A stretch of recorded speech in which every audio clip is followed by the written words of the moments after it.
Ukiona simu yako inapata joto kupita kiasi, usipuuze, kwa sababu yawezekana ni hatari sana kwa simu yako. Sasa haya hapa ni baadhi ya mambo ya kuangalia au kufuatilia ili uweze kujua ni vitu gani hasa vinasababisha simu yako kupata joto. Natakiwa ufanyeje? Nisikilize hapa.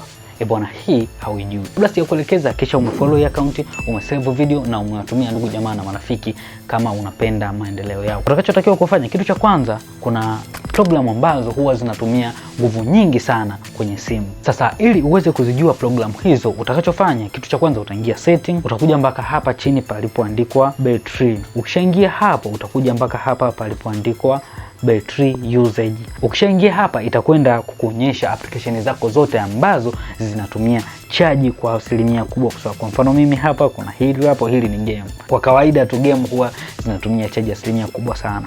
Alafu kuna Instagram hapo imekula karibia asilimia 18 ya chaji ya hii simu. Kuna TikTok hapo, kuna WhatsApp na vitu vingine. Kwa hiyo hizi ni baadhi ya application ambazo zinatumia chaji nyingi, na hiyo inaweza kusababisha simu kupata joto kiasi kikubwa sana.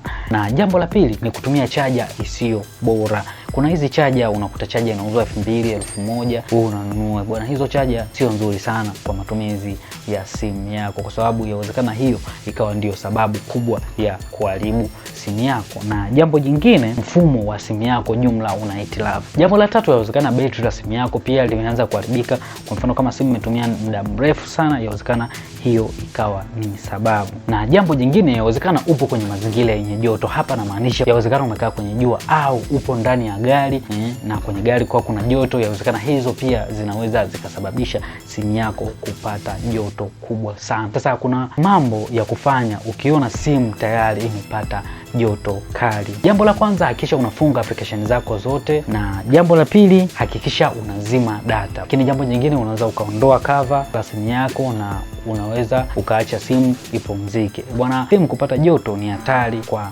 afya ya simu yako.